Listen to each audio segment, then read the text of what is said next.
What is up, YouTube? Today I have my 2019 Alfa Romeo Giulia 2.0T, and I'm going to be giving you guys everything you need to know if you're looking at buying one of these cars. So this is going to be an in-depth buyer's guide and helpful tips and tricks to look out for before you get your hands on one of these cars. So let's get right into it. Okay guys, I'm going to jump right into probably the most important aspect, probably why you guys are watching this video. I'm sure you've heard all of the bad things about these cars, right? And how bad they are mechanically and how they break all the time. So let's address this. And realistically, guys, it just kind of depends on the car, right? Every different car is going to be different. You might get lucky with some. Others you might have just simply bad luck with them. But let's get right into some failure points here. All right, guys, something I want to mention before we go on. I think the most important aspect of this car, if you're worried about the maintenance on this car, it's definitely something to be considered. And the biggest question you're going to want to ask yourself is, are you going to be doing the work yourself, or are you going to be taking it to a dealer or a shop? The two biggest problems with going to a dealer or a shop, obviously the dealer for most people is going to be out of question. I mean, this is Alfa Romeo, so you're paying for the brand, guys, and it's extremely overtaxed and expensive, as is for pretty much any dealerships, right? And we all know this. So if you're buying one of these cars, you know, from an Alfa dealership with an extended warranty or such like that, then you're not really going to have to worry about stuff like that. But if you're buying a car out of warranty, or you know, you plan on not doing the work yourself, be prepared, guys. Parts for this car can be extremely expensive if you don't know how to shop for them right. And if you're taking it to a dealer, like I said, everything's going to be extremely expensive. So if you're worried about things like that, just be prepared for that. Second part, if you plan on taking your car to, you know, just your private mechanic, make sure, guys, that you have somebody lined up already. People get very intimidated when working on these car shops and whatnot, and they'll want to charge you higher rates for that as well. So if you plan on having someone else service your car, those are things to look into first. Make sure you have somebody good that you trust. Guys, now on the flip side of things, I got good news for you. If you're somebody that likes to do most of your maintenance on your own, you're someone that's, you know, kind of familiar with working on cars, or maybe you just want to get into this car and start doing your own stuff because you don't want to pay those expensive prices. This car, I would say, is pretty easy to work on. I mean, looking at the engine bay, you have lots of room, guys. Most of the stuff is pretty accessible, and pretty much everything I've had to do to this car, which is really not much, just regular maintenance, everything's just been really easy to access. So don't be intimidated. Just do your research and, you know, get in a good group. Make sure you have help. And you'll be fine. Okay, while we're underneath here, some of the things to look out for. If you're looking at buying one of these cars, the 2017 and 2018 models did have a couple problems that got facelifted. So radiator failure, just look around this area for coolant residue. As such, I think that's just old residue there. But the coolant in these cars is kind of like this pinkish red color here. So just look around this whole area for any sort of residue like that. Watch out for overheating and stuff like that as well.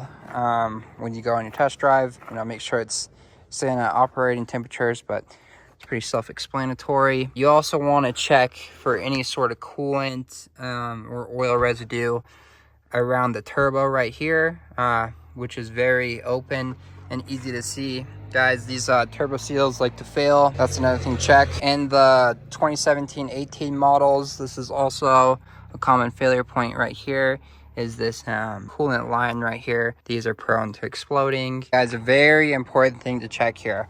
Make sure you check both coolant reservoirs. And if you're confused why there's two, this one is for the turbo, and this one is just for all of the other cooling systems. So make sure you check this, guys.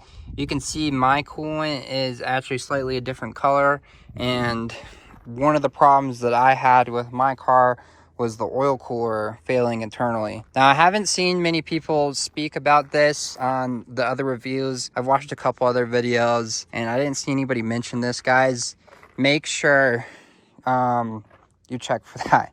I mean, it's going to be kind of a red flag if this coolant is any sort of other color, or if there's any oil in there, obviously, or it looks milky. You can see like this tank, I'd still need to replace, but this tank, you can see all the condensation and stuff in there. And it just looks kind of dirty. Be very careful for that, guys. It's a super labor intensive, inexpensive fix. And then, you know, you have to flush out your whole system. In my case, I had to do it multiple times. And it still has very small bits of residue because when the oil cooler fails, it fails internally, and therefore, you know, you have your oil mixed in your coolant system, and that's just something that you do not want to happen. So check that. Another thing, guys, you know, as you probably know, there's no dipstick on this car. So in my case, this is pretty hot, but just pull the oil cap off and you can visually inspect the oil. It's really hot, but just pull this off and, you know, take a look at the oil in there, make sure it's clean and whatnot. Another thing to mention over in this area, you can see some plugs back here. I guess these have tendency to fail as well, where they get disconnected and what have you. So just take a look around, make sure everything's plugged in, and while you're looking, obviously just look for the obvious. Make sure there's no fluids, oil, coolant, etc. anywhere. Another thing, like I was mentioning, guys, it's very easy to look around this car.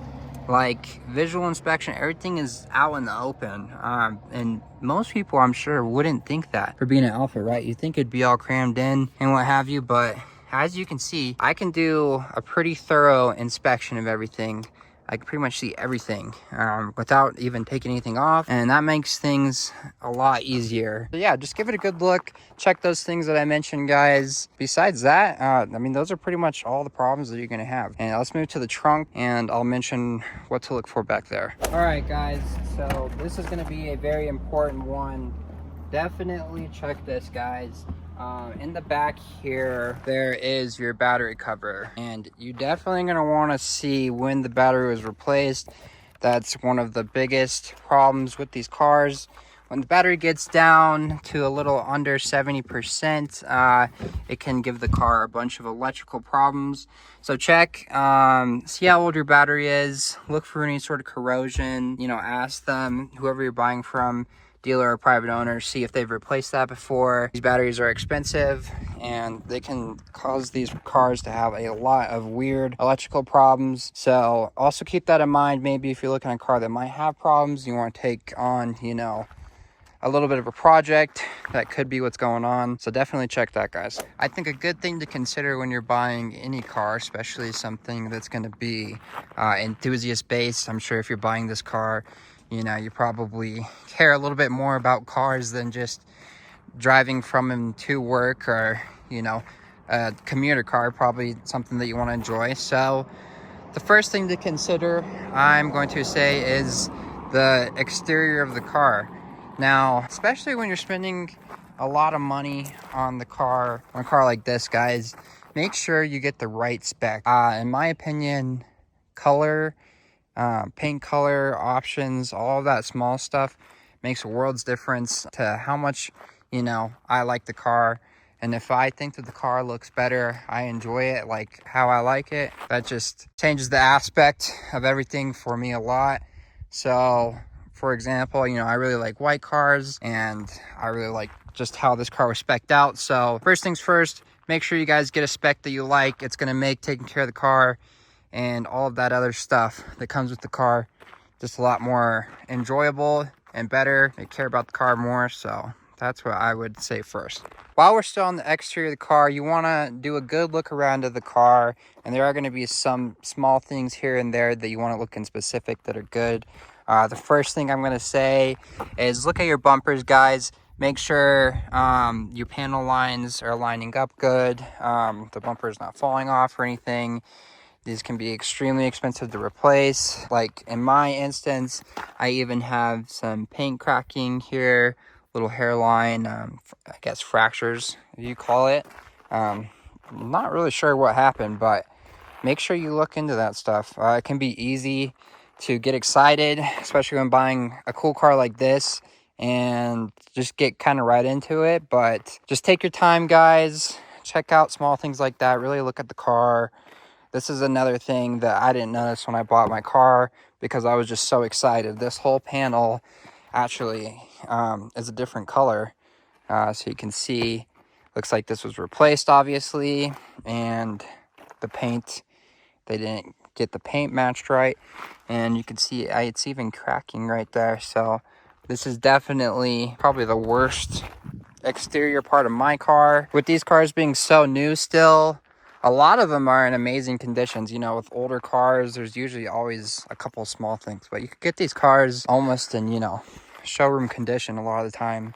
So just take your time. In my opinion, it's worth just getting one that's already completely sorted rather than you know, buying one that might have these small things. Because like I said, guys, these body panels, pretty much anything exterior with these cars are extremely expensive to replace. Even small stuff like this, you can see this is a little bit damaged, paint chipping, stuff like that right there.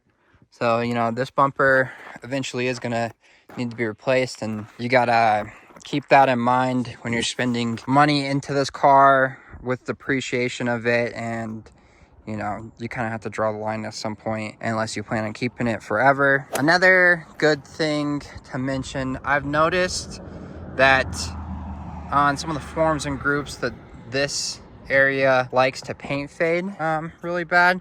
So if you're in a state that gets a lot of sun, just check that out. Just check the whole car out. Look for any sort of paint fading or damage. Look for things like this, like the rear windshield here. You can see the tint back here is bubbling. That can be an expensive fix. Okay, so something else you're definitely gonna want to check. Make sure you guys look at the tires. And of course, that's a pretty common practice for any car, but make sure you're checking out the tires. And it's also a good way to see how the car is driven. If the tire wear is, you know, uneven, or it has any sort of abnormal looking tire wear, it could also mean something's wrong with suspension, which can be very costly for you. So make sure you check those out, guys. Also with wheels, my wheels are pretty curb rashed.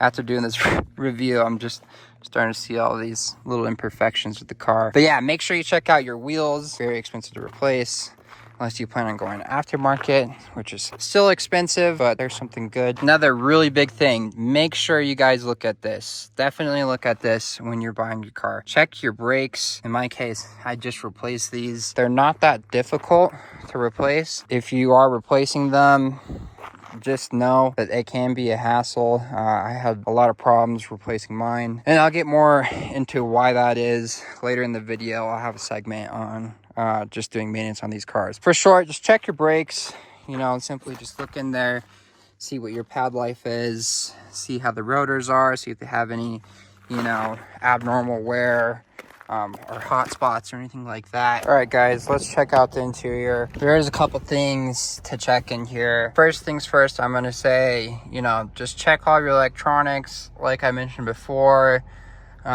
these cars are kind of prone to having some electrical issues. Like one thing, for example, that I experienced in my car is my windows don't work. So just check everything in here, make sure everything is functioning correctly. Guys, I'm gonna show you how to check the service menu in these cars. So you're gonna want to press the menu button right here, go to car, and then we have car status, and then we have a maintenance log right here.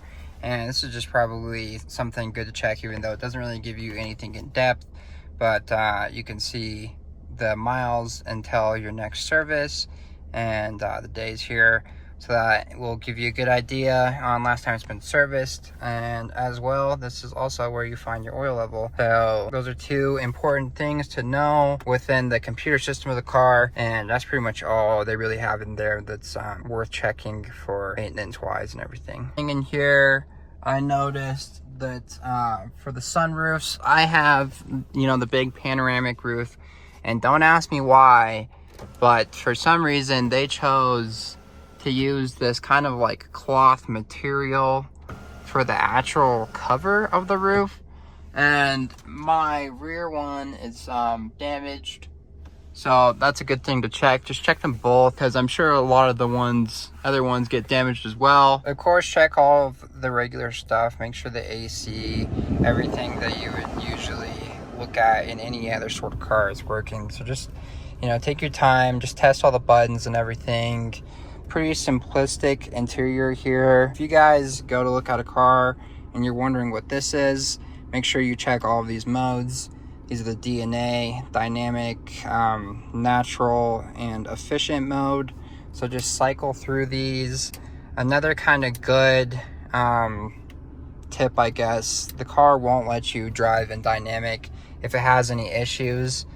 So make sure you can drive in dynamic or else it'll be stuck in natural mode. So that's another good tip. Besides that, guys, just do, you know, your regular checks all the way around. You know, make sure your lights are working, everything. Throw the hazards on, check your blinkers and all that stuff. And yeah, another thing I'm going to mention, because this is something I didn't know when I bought my car, I would definitely opt for getting the sports package, guys, and technology package. And let me explain why. The sports package is going to give you paddle shifters. A good thing to note is you can add them in, but it just kind of feels a little disappointing. The only way to manually shift it is with the gear shifter here. So no paddle shifters. You also get different seats with the sports package, guys. Sports package seats do, from what I've seen, look a lot nicer. So that's definitely something to mention. Another thing is the infotainment center on this is really outdated. And it's kind of hard to see, but mine, I only have this little screen.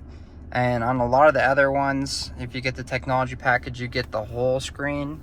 And so that's just something that makes the car feel really outdated. So I'll definitely look for one with that package. This car does have Apple CarPlay, but you do have to be plugged in to use it, and that's super annoying. So I just end up not using mine ever. Definitely opt for that. I believe the system can be updated too, but just get the bigger screen, guys. It's definitely worth it. Also, sound package. That's definitely a good plus. I mean, if you don't care about those things, guys, but I do, I would have definitely opt for it. And I think the upgrade sound packages on these are Bang & Olufsen, or however you pronounce that. But you can actually just visually inspect the speakers and you can see the difference. They'll have the writing on there of the upgraded sound package, and it's quite a noticeable difference. The stock stereo in here is not too bad, but it is a little underwhelming for the car. So all right, guys, well, this is going to be the end of the video. If you enjoyed this video, if you got any sort of benefit, please subscribe to my channel. Trying to reach that 1,000 subscriber mark, and I'm going to have a lot more good videos coming out soon, so you want to stay updated with that. But more importantly, guys, if you liked this car, if you're thinking about buying it, you know, go ahead and buy it. They're great cars and you're going to enjoy it a lot. So thanks for watching.